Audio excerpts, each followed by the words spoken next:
Clark. You can call me Clark, but my full name is quite a little bit longer, but it's Clark Justin Gonzalez. I'm from the Philippines and affiliated in the Caraga State University from the island of Mindanao. So it's very, very far away from, if you've been in Philippines, it's very far away from Manila and the capital. So all right, so I'll be just sharing or giving some insights about how we do communications, marketing communications there in the university. We've been a lot of different engagements. We have multiple stakeholders, multiple organizations currently anchored and partnered with us. So we've been through a lot of different strategy as to how could we engage, how could we make part of it. So yeah, as a university there in the Philippines, one of our main contribution there is the research. So of course, if we do research, we should also um, give back for the community as to the result, to the outcome, something like that.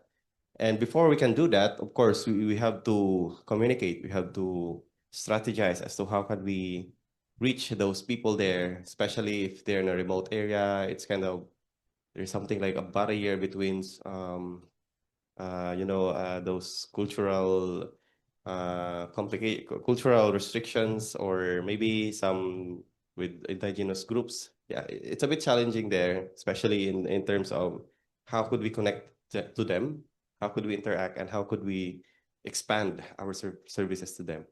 Anyway, so for my discussion, I'd like to share as to how did we gain experience with Pregenet, the only NREN of the Republic of the Philippines. So the Philippine Research and Education Government Internet uh, Network.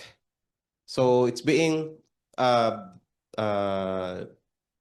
what do you call this? It's being deployed nationwide from the Manila down to the Visayas up to the Mindanao. So we're one of the um, uh, stakeholder, or we're one of the partner of Pregenet. So with the help of Pregenet, using their resources, using their expertise, the manpower, so we actually engage into more diverse experience, because in the Philippines, if you're very far from the capital, you're actually kind of late of the implementation of the technology there.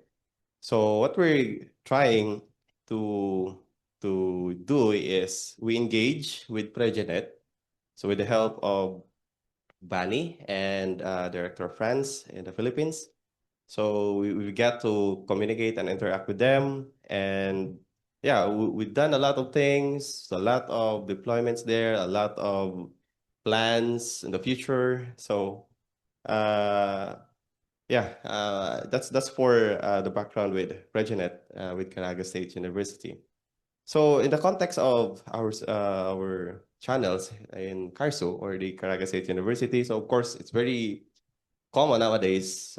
We have our official information hub, the website, Facebook pages. So we're doing official Facebook pages for every department, for every division, for every offices there, so that it could be recognized by, of course, the community, because it can be easily to create or to make Facebook pages nowadays. You could simply fake it and pretend that you're the one who's actually doing that. But in the university, we have Public Information and Communication Office, or the PICO.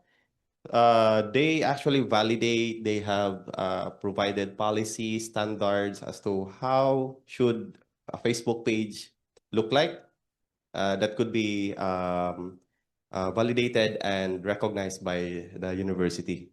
So If you have time, you may visit carso.edu.ph, and just a quick scroll there, you can find the university integrated um, resources. So it's kind of different templates, different guidelines as to how could you, if you want to publish an article, so there's a guideline there, there is a template there, so just use it and it will be recognized automatically. It will be uh, um, recognized, of course, that it came from a legitimate source, from the legitimate office of Caraga State University.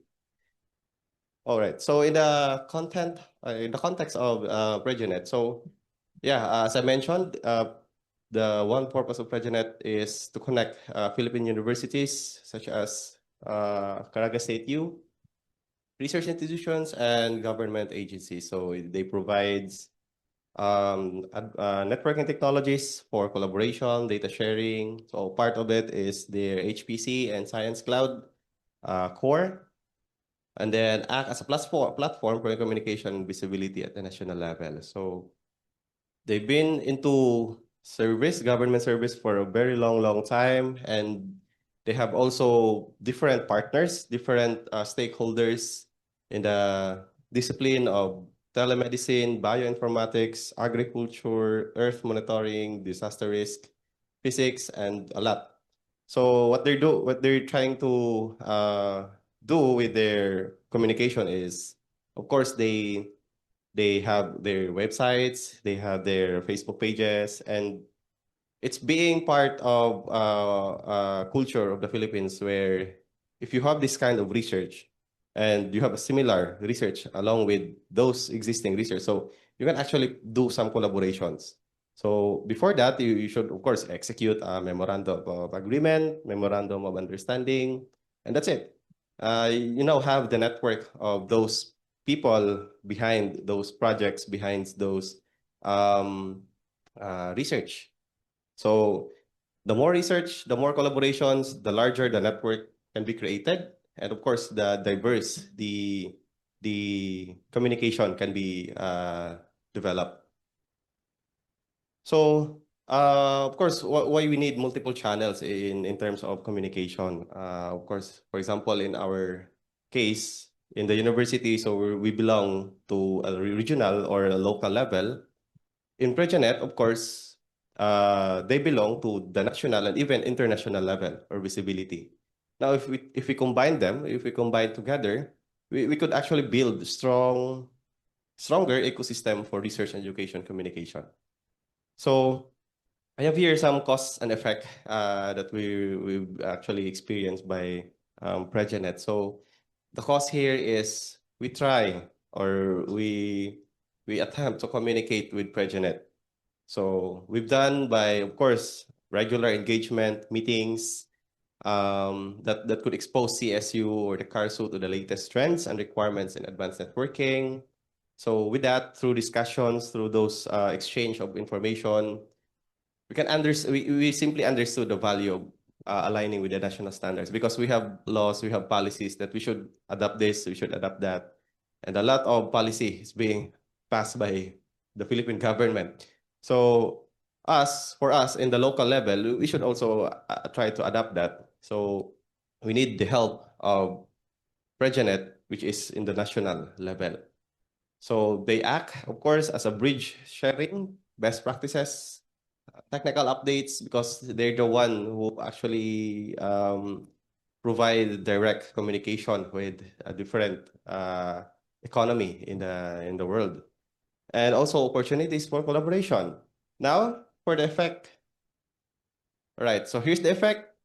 After all those efforts, all those communications, all those collaborations we've done, we've upgraded our campus infrastructure to match the capability for high-speed research and education networking.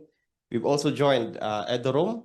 We're the first university there in the region that deployed or implemented EduRoam. So we're very proud of that. For secure, of course, we already know what EduRoam is, and even establish an IPv6 testbed laboratory. So that's one of our advocate, the same advocate with Pregenet, the same advocate with Caraga State U of course, to educate everyone about the IPv6 needs, IPv6 transition. So, of course, with the help of constant communication, with the help of um, uh, Pregenet, we actually come up with something like solutions that we don't actually what you call this? We don't actually even try to implement in the university. But with Pregenet, of course, they help us. They try to lift up us and try to say, you should do this, you should do that, and let's see what will happen. And yeah, after those all those things, it's I can say it's 100% successful, 100% useful for us and for everyone there in our university. So I guess that would be all for my short discussion or topic about the session. Thank you very much for for listening.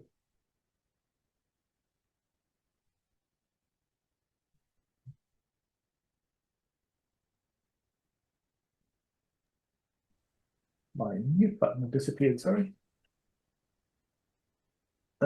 Any questions for Clark? I can't actually see the room at the moment, so. I had one that was not necessarily a question, but I just wanted a comment, but in a good way. I liked your point that you made about with the social media, adding that credibility of that branding. And I think that is a really important thing to keep in mind as well when you're trying to enhance or improve or expand your comms and marketing, is that brand and that legitimacy, and even that credible stamp of approval, either from a partner or like a university or a department, is really helpful, because as we all know, there can be many things out there, like you said, Facebook pages that just get created. And I think that, again, for making sure that your comms is trusted and understood and people know that it's coming from the source, that's a really good point to make, that finding ways to add that solid branding and having that credibility is really important in your work. And I would absolutely agree with that. In fact, I was thinking about whether we needed to have like an APAN branding for some of our social media for our subgroups, like our working groups could have a social media channel, whether it's a Facebook thing or some other platform, because obviously Facebook is good in some countries, not so good in others. There's some interesting things to explore there. And I like the idea of anybody who's written down some templates and policies for working in this space. I'd be interested to see those. I was going to might send you an email afterwards and ask. Any questions from the audience in the room? Not seeing. Yeah. No, I just want to ask whether there's any questions as well. Yeah, good. I think the other thing I was going to mention too, just for our broader interest, is we've also had quite a few discussions with groups like APNIC, based in Australia, but obviously covering the whole Asia Pacific region. They've got a fairly enthusiastic communications group as well, and they're looking to get more involved because they also do newsletters and similar things like that. But they've had a lot of staff turnover, as Gianna mentioned as well. That always causes a problem. Liana, you want to? Yeah, we do have someone from APNIC here.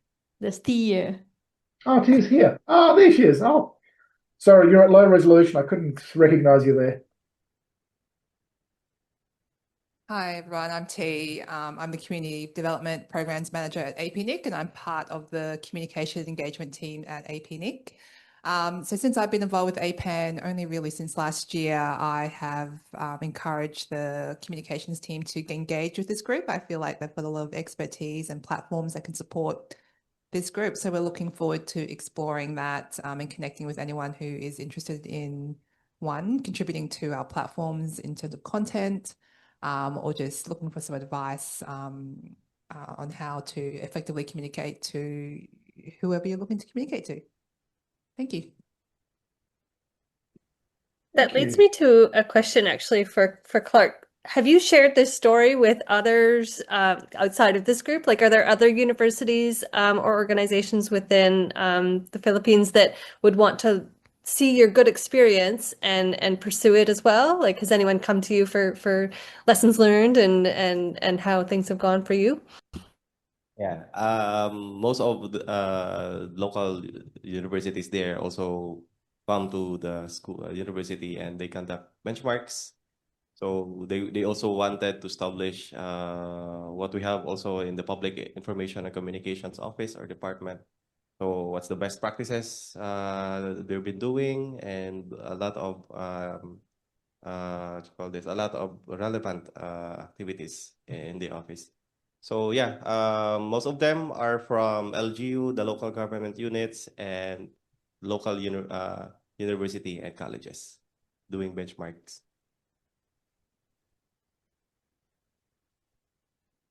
Yeah, it's interesting. I actually also liked, Clark, the approach you had with the cause and effect, because quite often thinking about how we do things, we sort of don't have a mechanism for turning into a story, and it's like, hang on, we did this, and then this happened because of that.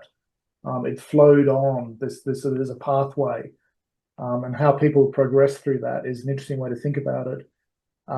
Just for the people who haven't been to a session before, we had a presentation 2 meetings ago, I think it was, from Jane Gifford at ARNet. And she said quite often somebody in the technical group or in the management group will say, oh, these guys are doing this. And, you know, it's one sentence. And how do you turn that into a story, to something to communicate? And the really cool thing she came up with was similar to cause and effect, which was basically to say what, and then so what, and then what, or what then. And Jana's heard this before by the looks of it, nodding there. It's just, you know, it's a way of thinking about, okay, this is the fact, this is what's happening. Why do we care? Why does it matter? Who's interested in knowing about this? And then the next question is, well, what does that lead to? What's the effect? What's the outcome? What's the achievement you gain because of that? And it's a way of turning a very simple single line statement about we did this with this technology into an actual story. And that's what a lot of the in the field stories have sort of been built on.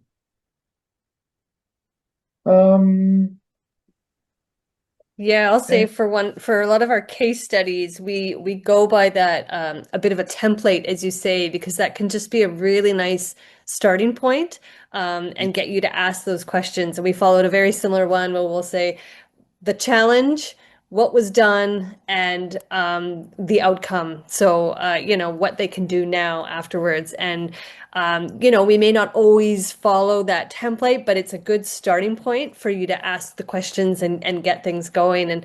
And sometimes I've found too that we maybe have a really surface level understanding about what was done. And we think that there's a great story here about this, but then you dig a bit deeper and you find, oh, actually, we enabled them to do all of this as well, or, you know, or something else. And so it can, if it gets you asking some more questions to at least fill in those 3 categories of, I love the what, the so what, like it sounds a bit crass, but it's true. Why are we telling this story? Who cares, you know? And so what is the attraction of it? If you can answer those questions, then you've got your great sort of, base nuts for the to build the story around. One of the things we learned with when you have the NRENs, when APAN was first formed, it was a partnership of these very technical groups saying we want to have international connectivity between our domestic NRENs. And APAN was the first and is still the only partnership that has a strong focus on the user community side of things. So the applications area, where we have working groups and actual users of the networks. And it kind of seems obvious, but what we have to do a lot of the time in the NRENs is convince the government to invest in something like an international link. And the first thing the government funders will ask is, well, why? You know, who benefits? And that's one of the things that APAN has done really well from the beginning, is to be able to say, well, look at all these application working groups, all these researchers in agriculture, bioinformatics, in disaster management, in various physics groups and so on. The demand is already there and there's a demonstrator of it. And so the way APAN itself is set up lends itself to marketing the benefits of connecting NRENs to each other. And so that's remarkably powerful, and I don't think we blow our own trumpet well enough about that sometimes. But it's just a useful way to think about how the NRENs or the institution can justify what they do. Sorry, Liana, you're going to make a point? Yeah, so touching on what you were saying about the user community and getting them to contribute, like, we have really good working groups and SIGs, but getting those working group chairs to actually contribute stories has always been a challenge. So what we did with the fellows this meeting is it's like an experiment. So we told them because they all present, like say in disaster mitigation, open and sharing. So they all have got their research interests and they assign themselves to those sessions. So we told them for the week, speak to the session chair or the working group chair, find out what is their vision or what are their future plans with that working group, write a story and see, what's like maybe in the next few meetings, what do they plan to do? What kind of collaborations? So it's very experimental because usually the fellows, they just write about their experience at an event. So this time around, we're getting them to tag along those session chairs or the working group chairs and see what their plans are for the working group. So let's see how it goes. We've got 20. We're expecting 20. Awesome idea. Great idea.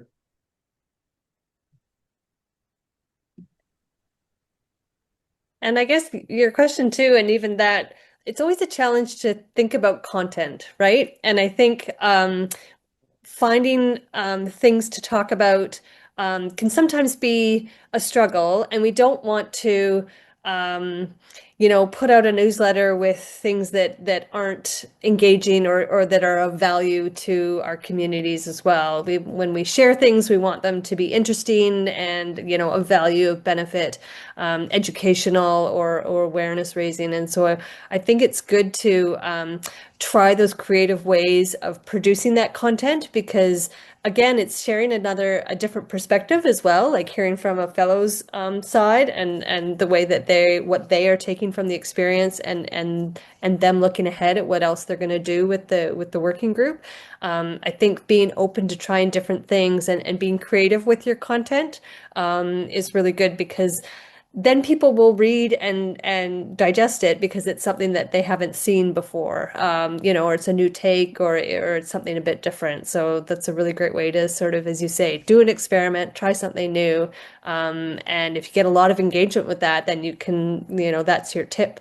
I guess speaking in terms of measuring engagement, that's another thing that's I'm always interested to hear how people measure the impact that their comms have. And so whether it's analytics of, social media posts or even website traffic or I'd be keen to hear from around the room if people know or can share how they're tracking whether or not their comms efforts are having the reach that they want, or if they know what the impact is. I would throw that question to either Liana or T, who's now trying to hide under the table. No. I think our Pulse has got analytics.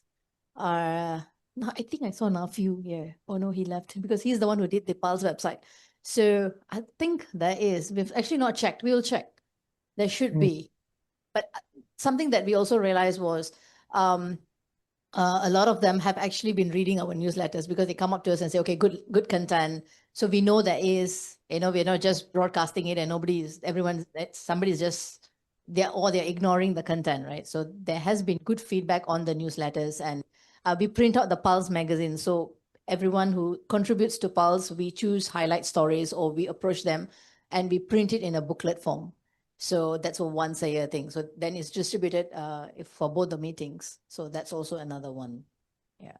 So, but yeah, we will check on the Google Analytics. Yeah. T, do you have any thoughts? Liana, can you pass the microphone? Unfortunately, I'm not the right person to ask about the comps directly, but I do know they have the measurements in place. One of our key platforms is our blog, and we try to push a lot of content through that, but not just any content, high quality content. It's always challenging to find consistent content from week to week, month to month. It's really hard on that, and look at the engagement on that content, whether it's socially shared, whether there are any comments left, and then also page views. Other than that, there's a ping podcast that we have as well, and there's analytics around that in terms of listens and engagement. But they're the two primary, other than the regular social stuff that we do. Cool. The podcasting is an area that I have not waded into yet, but it seems really exciting, and yeah, and a few people have tried it, and it's an interesting way to get more stories out and in a different way. How long have you been doing that? I can't Or do you know? recall how podcast has been at least a few years, or since I've been at APAN, but I'm sure, yeah, the comms guys would be happy to chat to you about that. It is, yeah, a dedicated group, small group of people that look after that podcast. Cool.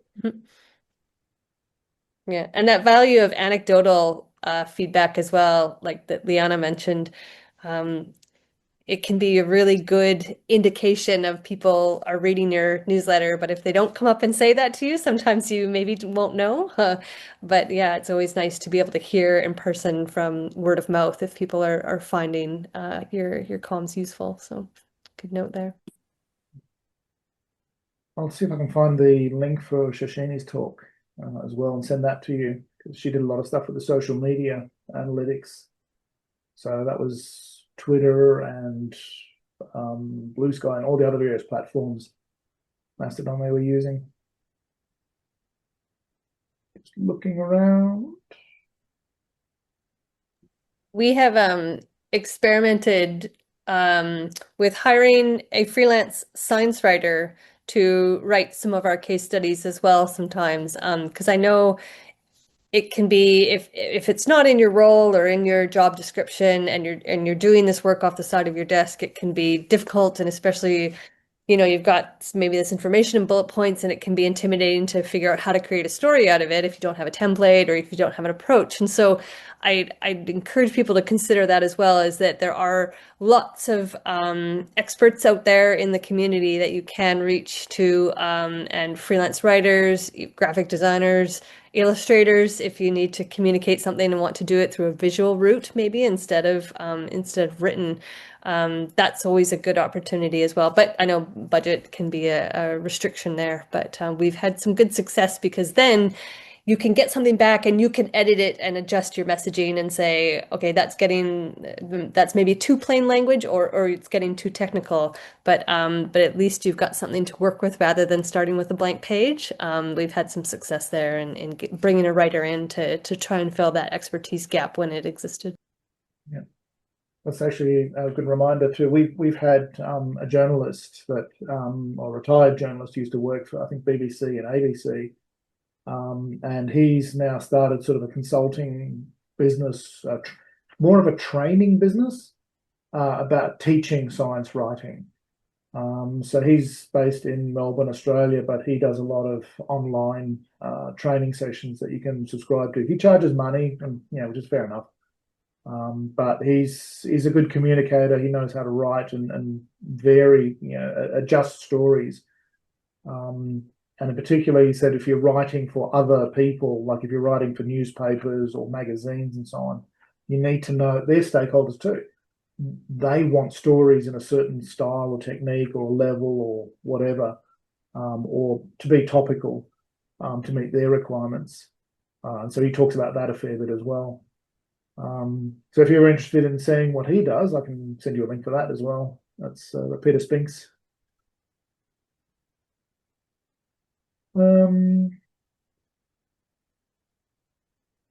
If there's nobody else, we could let people go early to their coffee break. suddenly half the room gets up and runs away. Yeah, okay. All right, if there's no further comments or questions, Liana, can you see any in the room? Anybody else?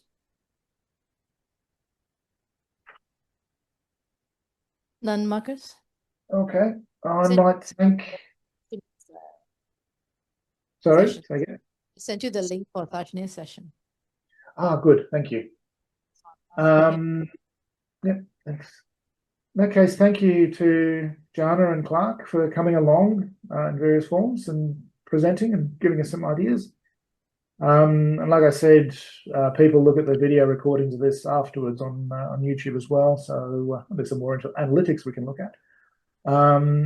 And yeah, we continue to try and build up a bit of a community around this space in this special interest group. Thank you for coming along, T, as well, and contributing. Wish I could be there to meet up with you guys. Catch you at the next one, which will be a little bit closer to Jana, so we'll have a good excuse to catch up with Jana in person at when Rian's host us later in the year. All right, thank you, everybody. Appreciate Thanks your very time. much. Thank you. Look forward to connecting again. Bye-bye. Keep in touch on email. Yeah.